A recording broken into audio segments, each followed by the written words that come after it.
1, 2, 3, 4. I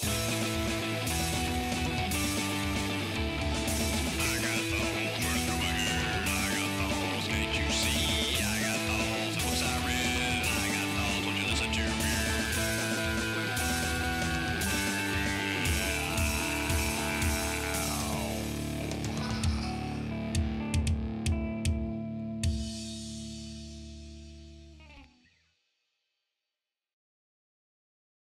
He finds out she's been suffering from postpartum, and she's been treated by the head of her church, the pastor at her church, the Reverend Angram.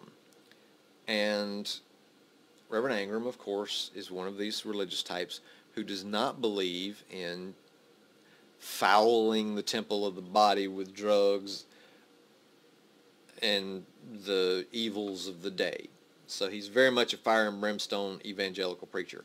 As a matter of fact, back when Jack first got to the house with the ADA, Malden, they both, he notices and Malden confirms, they don't have a computer, internet, television, none of that.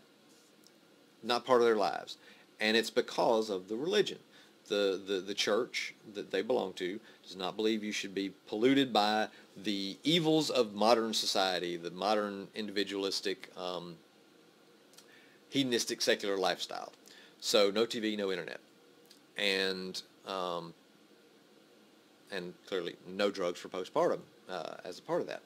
So Jack wants to learn more about this religious component, but he also he asked, because of the abuse, he asked that Martell be transferred to a mental facility so that he can better diagnose her and deal with that. And of course that causes a rift, causes a problem with the husband, who of course, being one of the religious people, does not want that to happen.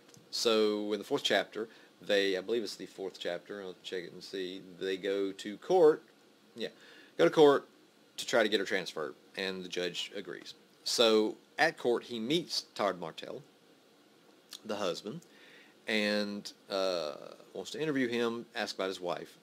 His lawyer's present. He wants to make sure that his lawyer's present, so he doesn't say anything that's going to, negatively impact him or his wife or whatever. Jack interviews Todd Martell, bit mousy of a man, thinning hair, glasses, and all that. Kind of a nerd-looking dude, but interviews him about and asks him about the postpartum. And why they kept having kids despite having problems with the postpartum and the being treated for postpartum by the preacher. And of course he quotes scripture. When we first got engaged, we both agreed that she shouldn't work unless we needed a second income. She was there to take care of the house and the children. She was the perfect helpmeet. Jack interrupted. I'm sorry, a what? He couldn't help but notice how uncomfortable the couple's attorney had gotten, shifting around in his seat like he was being bitten. As it says in Genesis, it is not good that the man should be alone. I will make him an helpmeet for him. The man is supposed to provide, and the wife is supposed to be his emotional, mental, spiritual, and sexual support, as well as taking care of his home and children while the husband away.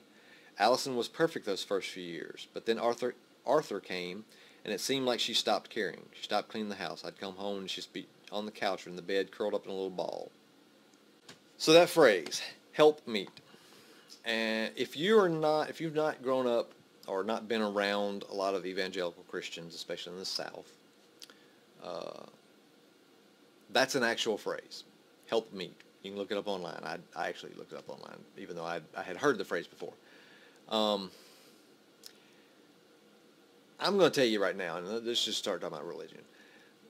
The concept of helpmeet infuriates me to no end, especially in 2019. Now, when Genesis was written, I can firmly believe, knowing that the biblical culture of the Jews at that time, and even into almost to modern times, has been one of a patriarchal society, very patriarchal, and the woman clearly was meant to be, or clearly in that culture was supposed to be raise children, cook the meals, clean the house, or the tent if you're a nomad way back when. So I'm well familiar with the fact that in a patriarchal society, women being almost second-class citizen meant to get married, have babies, clean the house, cook the food. I grew up in the South. That's been the predominant cultural norm in the South my entire life up until the last maybe 10, 15 years. Well, let me tell you something. My mama was raised in the South, but she wasn't having none of that shit. Okay? And she told me and my sister and my brother that she was not going to be defined by her children or her husband, and no man had a right to tell her what she had to do. So, my mom was married at what now would be considered a young age in the 60s to my father. They're still married, still love each other, and, still devoted to each other. And they are and if you're watching, you guys are a great example of what a couple of whatever, couple, and I'm not just talking about man and woman, I'm talking about, same-sex marriage, not marriage, just a relationship. You're a great example of how devoted to each other people should be in a relationship, in my opinion. Beautiful example for me growing up as a child. Also a beautiful example of how woman's place isn't just in the home. My mama was not having that. Okay? She's too intelligent for that, and she does not need to be defined by the man she's with. And if my dad had tried to do that, he'd been out on his ear. All right? My mom in the 70s when I was a kid, I was a young kid, she worked. She went, because this was in the 70s was about the time when you started needing two incomes, late 60s, early 70s, two income households. But she raised 3 kids. She went to school at night, to get her college degree and become a teacher. And she worked her ass off and raised 3 kids. And my dad, obviously helped. He cooked. He cooked as much as she did. But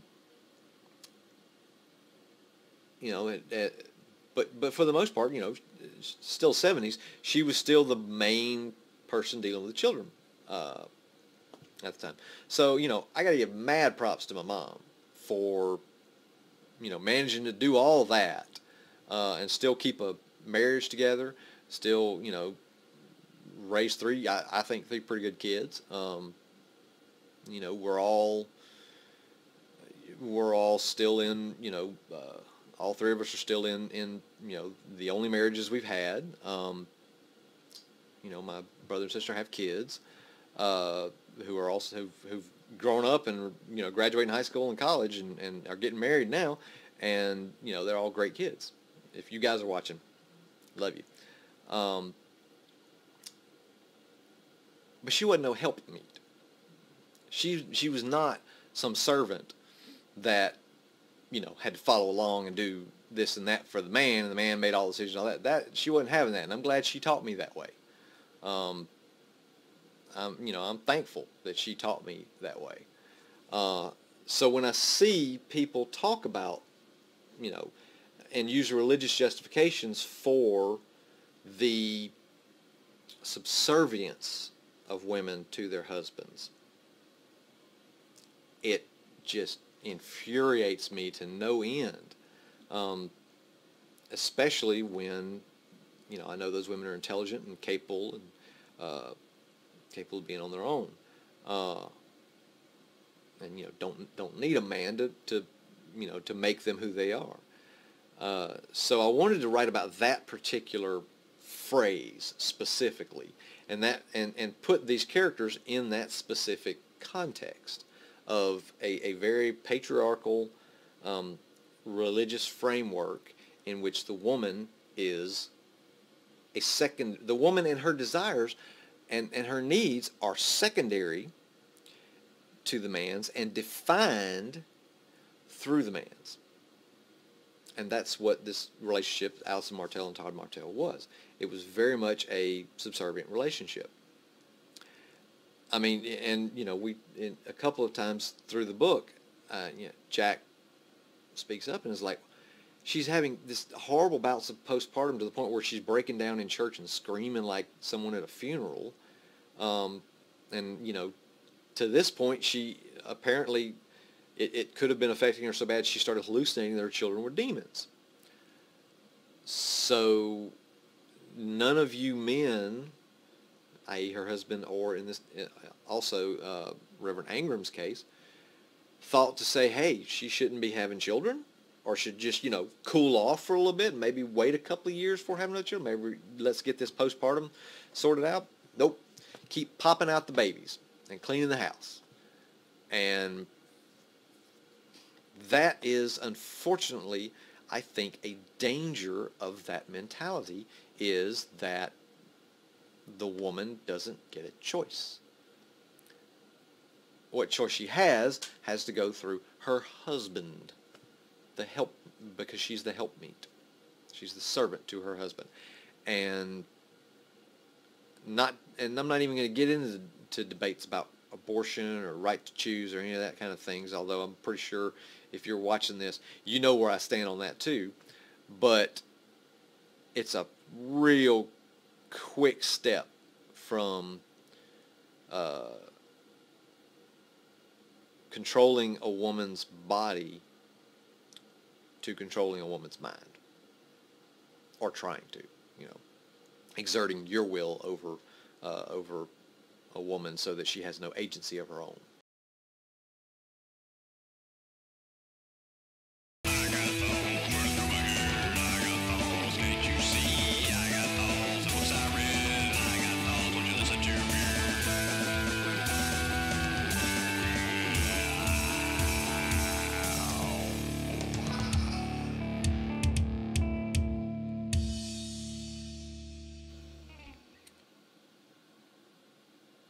I know it's in here because I wrote it.